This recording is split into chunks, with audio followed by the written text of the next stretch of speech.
جس بات سے بہتر کوئی بات لگتی ہے تو اپنی بات چھوڑ دیتے ہیں کہ اس میں لوگوں کی بھلائی ہے.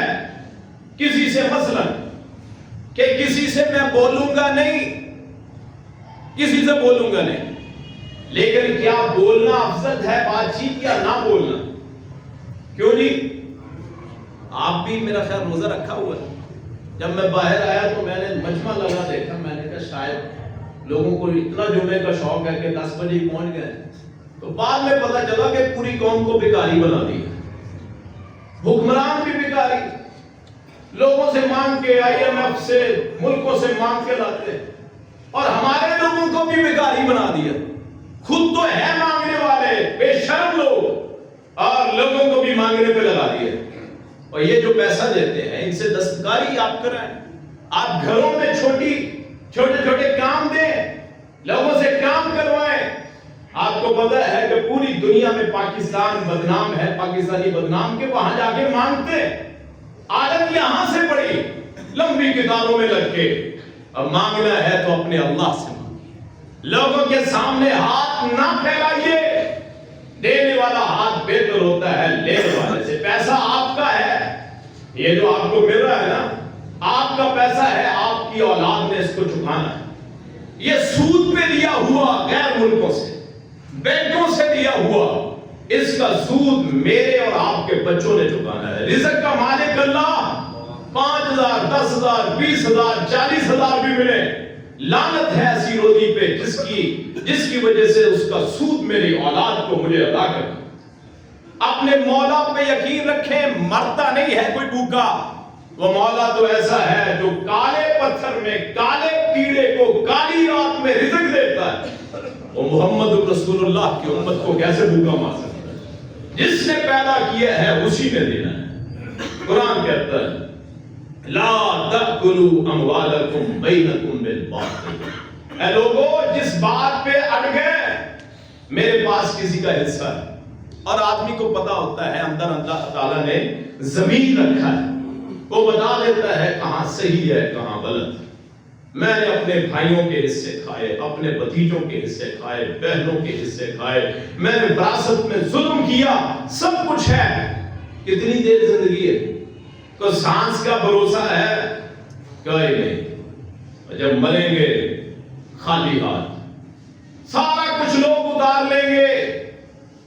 اختلاف ہو جاتا ہے کوئی مسئلہ نہیں، رجوع کریں، جو لیا ہے دے دیں. وہ جب میں پیدا نہ ہوا تھا، جب میں پیدا بھی نہیں ہوا تھا، میرا رزق رسول اللہ نے فرمایا ماں کے پیٹ میں 120 دن جب نطفہ اس کو ہو جاتا ہے، پہلے 40 دن وہ نطفے کی صورت میں، اگلے 40 دن وہ خون کے جمع ہوا خون، اور اگلے 40 دن پھر وہ ایک اللہ تعالیٰ اسے ایک جسم عطا فرماتا ہے. اور جب 120 دن ہوتے ہیں پھر اللہ ایک فرشتے کو بھیجتا ہے. وہ فرشتہ لکھتا ہے اس کی عمر، اس نے کہاں رہنا ہے، اس نے نیک بننا ہے یا اس نے بد بننا ہے، اور اس نے کہاں مرنا ہے. 4 چیزوں کا حکم ہو گیا. میرا رزق اللہ کی قسم ساری کائنات آ جائے جو اللہ نے لکھ دیا ہے، کوئی ایک اس میں سے ذرہ نہیں چھین سکتا، کوئی لے ہی نہیں سکتا اگر آپ اور میں اس بات پہ نہ آئے. اسے کہتے ہیں ایمان بالقدر، کہ اللہ کے اندازے غلط نہیں ہوتے. اس نے ابو بکر کا بھی رزق لکھا، اس کے بچوں کا بھی رزق لکھا، ان کے بچوں کا بھی رزق لکھا. معذور کس نے ہونا ہے، صحیح کس نے ہونا ہے، نابینا کس نے ہونا ہے، بینا کس نے ہونا ہے، ہاتھ کس کے ہونے ہیں، ہاتھ کس کے نہیں ہونے، اندھا کس نے ہونا ہے، اس نے سننا ہے کہ نہیں، اس نے لکھ دیا. گھبرائیں نہ، لوگ جوڑتے رہتے ہیں حرام مال. کس کے لیے؟ بچوں کے لیے. کس کے لیے؟ اولاد کے لیے. کہ اولاد کی جی میں نے تعلیم دلوانی ہے، اعلیٰ تعلیم کے لیے میری پوری نہیں پڑتی، میں کیا کروں، سود پہ پیسے دے دوں، سود ان کی میں تعلیم پہ لگا دوں، میں انشورنس کروا دوں. یاد رکھیے آپ کی زندگی کی کوئی وقت نہیں ہے. انشورنس گارنٹی اس چیز کی ہوتی ہے جس کے آپ مالک. میں اپنے سانس کا مالک نہیں، جسم کا مالک نہیں، میں انشورنس کیسے کروا سکتا؟ لائف انشورنس والے کتنے لوگ آپ میں سے جنہوں نے لائف انشورنس کروائی؟ آپ مہینے کا سال کا اتنا دیں گے، 20 سال کے بعد 1 کروڑ مل جائے گا، 50 لاکھ مل جائے گا، سوچتے کہاں تک کے ہیں جی۔ اور کیا ہے؟ ایک پانی کا بلبلا ہے، پتہ نہیں صبح دیکھنی ہے کہ نہیں دیکھنی۔ لوگوں کی جائیدادوں پہ قبضے کیے، بھتیجوں کا حق کھایا، وراثت میں جھوٹی قسمیں، اولاد نہیں تھی، کسی کا بیٹا لے کے پال لیا، کوئی کسی کا بھانجا ہو، کوئی نواسا ہو، کوئی پوتا ہو کسی کا، اس کی اولاد نہیں تھی، لے کے پال لیا۔ اب وہ فوت ہو گیا بندہ جس نے پالا، یہ منہ بولا بیٹا جو پالا، اب کیا ہے کہ اس کو لکھ دیا کہ اس کا بیٹا ہے، اس کا جائیداد میں حق نہیں ہے۔ جو لے کے پالتے ہیں اس کا حق نہیں ہوتا، اوریجنل بیٹا ہوتا ہے، اس کا حق ہوتا ہے جو آپ کے بستر پہ پیدا ہو۔ حضرت رسول اللہ صلی اللہ علیہ وسلم زید بن حارثہ یہ غلام بن کے آئے، حضرت خدیجہ کو ملے، انہوں نے آگے حضرت رسول اللہ صلی اللہ علیہ وسلم کو دے دیا۔ آپ کا بیٹا کوئی نہیں تھا، جو ہوتے تھے فوت ہو جاتے تھے۔ 3 بیٹے دیے، تینوں فوت کر لیے، اللہ کی مرضی۔ یہاں ہمارے بعض لوگ گھبراتے ہیں جی بیٹا نہیں ہے، بیٹیاں ہی بیٹیاں ہیں۔ بھائی یہ اللہ کے اختیار ہے، وہ چاہے تو نبیوں کو اولاد سے محروم رکھے، آپ اور میں کیا بلا، کیا چیز، کچھ بھی نہیں۔ تو آپ نے حضرت زید کو اپنا بیٹا بنا لیا، پکار دیا زید بن محمد، محمد کا بیٹا زید، مشہور ہو گیا پورے معاشرے میں کہ نبی کا وارث، نبی کا بیٹا زید کہ اوریجنل نہیں ہے تو اس نے بنا دیا، تو یہ وراثت میں سے بھی حق ملے۔ اللہ تعالیٰ نے سورہ احزاب میں فرمایا ما کان محمد ابا احد من رجالکم، اے لوگو زید محمد کے بیٹے نہیں ہیں صلی اللہ علیہ وسلم۔ لگتا ہے آپ سو چکے ہیں، کیوں جی کسی بات کو سوچ رہے ہیں، یار وہ بات مانگنے والے کھڑے ہم یہاں بیٹھے، کیوں جی؟ اور درود پاک تو پڑھ لیں، محمد رسول اللہ صلی اللہ علیہ وسلم۔ اللہ نے فرمایا زید آپ کا بیٹا نہیں ہے، چاہے آپ بنا دیں، اور اگر اللہ کے رسول کا بنایا نہ بنے تو ہم کون ہوتے ہیں کسی کو لے کے پال کے اپنا بیٹا کہنے؟ یہ تو ہو سکتا ہے آپ کا سہارا ہو، وراثت میں آپ وصیت کر سکتے ہیں۔ ذہن میں رکھیں کہ جب تک آپ نہ مریں آپ کا مال وراثت نہیں کہلائے گا۔ جب تک میری موت نہ ہو میرا بچہ میرا وارث نہیں بن سکتا، چاہے اولاد کیس کرے، جو مرضی کرے، میرا ماں مجھے دے، اس کا حق ہی نہیں ہے۔ ہاں میرے مرنے کے بعد میری اولاد میری وارث ہوگی، خود ہی مل جائے گا، پوچھنے کی ضرورت نہیں ہوگی۔ کتنوں نے باپ کو قتل کیا، کتنوں نے بھائی کو مارا جس کی اولاد نہیں تھی کہ اس کی وراثت ہمیں مل جائے۔ یہ آج سے نہیں ہے، یہ سلسلہ بنی اسرائیل میں بھی تھا۔ یہ سورہ البقرہ جو آپ کہتے ہیں، اس کا شان نزول یہ کہ بنی اسرائیل میں ایک آدمی کی اولاد نہیں تھی، اس کے بھتیجوں نے اس آدمی کو قتل کر دیا اور افواہ اڑا دی کہ ہمارے چچا کو کسی نے مار دیا۔ تو اللہ تعالیٰ پھر حضرت موسیٰ کے پاس آ گئے، تو اللہ تعالیٰ نے پھر بتایا کہ گائے لیں، وہ گائے کو ذبح کریں، وہ گائے کا ٹکڑا لگائیں، یہ میت اٹھ کے یہ بتا دے گی کون قاتل ہے، تو یہ پھر بتایا۔ اس دور سے برائیاں، اور اللہ کے رسول صلی اللہ علیہ وسلم نے فرمایا کہ تم میں ہر وہ بات آئے گی جو بنی اسرائیل میں تھی، حتیٰ کہ اگر کوئی گو یا سانا وہ کسی سوراخ میں داخل ہوا تو تم بھی ویسے ہی کرو۔ ان کی دور میں، اس دور سے وراثت کھانے کا شوق لوگوں میں پیدا ہوا کہ وراثت مل جائے، فلاں ہو جائے، فلاں ہو جائے۔ آپ صرف وصیت کر سکتے ہیں، وہ بھی 1/3 کی۔ اولاد نہیں ہے میری، مثلا میں نے کوئی لے کے پال لیا، میری وارث نہیں بن سکتا، میں اس کا والد بھی نہیں بن سکتا، کوئی نام نہیں تبدیل کر سکتا، کرے گا تو حرام۔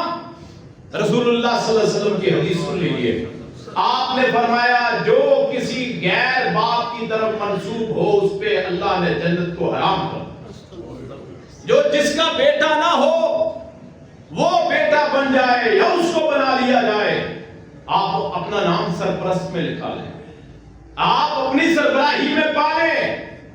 کسی کو پالنا بھی تو بہت بڑی نیکی ہے، آپ کا نہیں، آپ پھر بھی اس سے پہ شفقت کرتے ہیں، لیکن آپ کا بیٹا نہیں بنے گا۔ میرے رسول نے فرمایا اگر کوئی بیٹا بنائے یا بنے اس پہ اللہ نے جنت کو حرام کر دیا۔ صرف وصیت کر سکتے ہیں 1/3 کی، آپ 9 لاکھ میں سے 3 لاکھ دے سکتے ہیں اپنی پسند سے کسی کو بھی، آپ مسجد کو دے سکتے ہیں، مدرسے کو دے سکتے ہیں، کسی غریب کو دے سکتے ہیں، اپنے منہ بولے بیٹے کو دے سکتے ہیں، لیکن مکمل مال کسی بھی حالت میں اس کو نہیں مل سکتا، صرف وصیت ہو سکتی ہے۔ اور یاد رکھیے آپ کا وراثت اس وقت ہے جب آپ کی موت۔ عام طور پہ معاشرے میں یہ سب سے زیادہ ہے کہ ورثاء کے حق کھائے جاتے ہیں۔ قرآن کہتا ہے لا تأکلوا اموالکم بینکم بالباطل، اے مسلمانوں، اے روزے داروں، اور یہ وہی لائے ہیں اللہ تعالیٰ جس رکوع میں اللہ نے روزوں کا تذکرہ کیا ہے، اس کی آخری آیت ہے، اور یہ بتانے گا اور انما الاعمال بالخواتیم، اعمال کا ایک تو دار و مدار بالنیات، نیتوں پہ ہوتا ہے، اور ایک اعمال کا دار و مدار اختتام پہ ہوتا ہے۔ یہاں اللہ نے کہا روزے تب قبول ہوں گے اگر کسی کا مال نہ کھاؤ، اگر وراثت میں سے غلط حصہ لیا ہے چھوڑو، تقسیم کرو سب میں۔ رازق اللہ ہے، رازق نہیں رزاق، مبالغے کا صیغہ، اتنا رزق دینے والا کہ اس کو اللہ تعالیٰ کا لقب ہی رزاق پڑے، وہ اس پہ چھوڑ دیں۔ جو لیا ہے آج تک ان کو لوٹائیں جن کا ہے، نہیں لوٹائیں گے قبر کی زندگی آپ کے لیے آگ بن جائے، قبر کا عذاب منتظر ہے اس بندے کا جو کسی کا حق کھاتا ہے، کسی کا مال کھاتا ہے، کسی کا حق کھا کے میں خوش ہوتا پھروں، لعنت ہے میری زندگی پہ، میرے جینے پہ اور میرے مرنے پہ۔ چاہے کلمہ طیبہ پہ موت ہو۔ ایک صحابی، اس کے 6 غلام تھے، اس دور میں غلاموں کو بیچا جاتا تھا، خریدا جاتا، وراثت بنتے تھے، اس نے 6 کے 6 غلام اللہ کے راستے میں آزاد کر دیے۔